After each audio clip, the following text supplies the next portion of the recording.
Now here's a really crazy article from goodhousekeeping.com.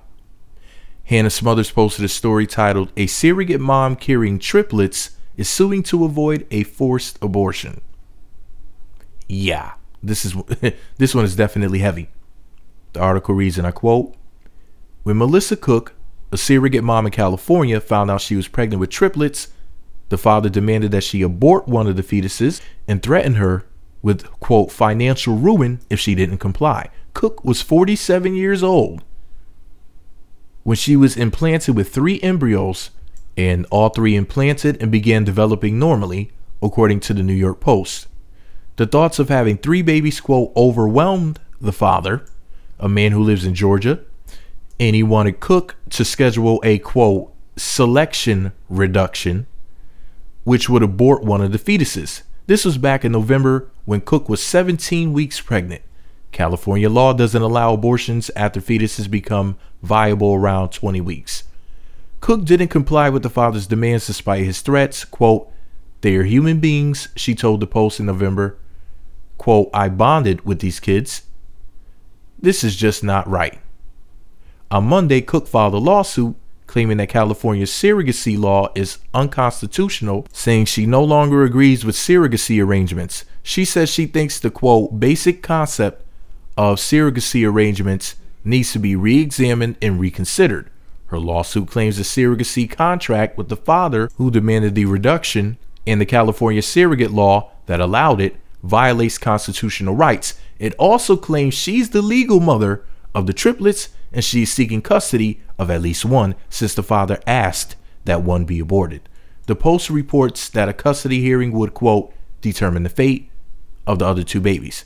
Quote, I no longer view surrogacy arrangements in the same favorable light I once did, end quote, Cook told the Post.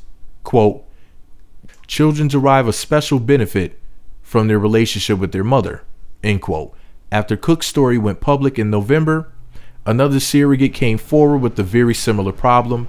Like Cook, 26-year-old Brittany Rose Torres became pregnant with triplets, and the biological parents demanded an abortion, which she said she, quote, could not emotionally and physically do. Torres said hearing Cook's story inspired her to come forward with her own, end quote.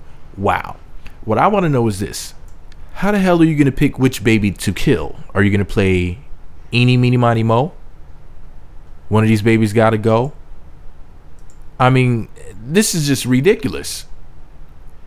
This is something that should have been thought about beforehand. I mean, if you're going to go and do something like this, I would hope that you would know that, you know, basically the woman could end up becoming pregnant with 3 or more children. What if she would have ended up like Octomom with 8? Wow. And I don't think the stories, you know, mention anything about the man having a wife and, well, she thought about it all, you know, but then again, maybe this guy is in a gay relationship and they want to have children. Who really knows? But anyways, I mean, man, this is just a really messy story. I wonder if she's going to end up having all of the children at the end of the day. Who really knows what's going to happen? Hopefully they'll update the story so, you know, we can find out where this goes. This sounds like a plot for a movie. But anyways, let me know what you think about it all below. Be sure to subscribe to the Meat Magazine YouTube channels. Visit meatmagazine.blogspot.com. Follow me on Twitter at Meat Magazine. Do you think that one of the babies should be aborted? Do you think all 3 should be aborted? Do you think 2? Do you think none should be aborted? What do you think should happen in this story? Let me know below. Oh, and who do you think should have custody of the children? The state, the woman, the man in the story, somebody else? Let me know below. Meat Magazine.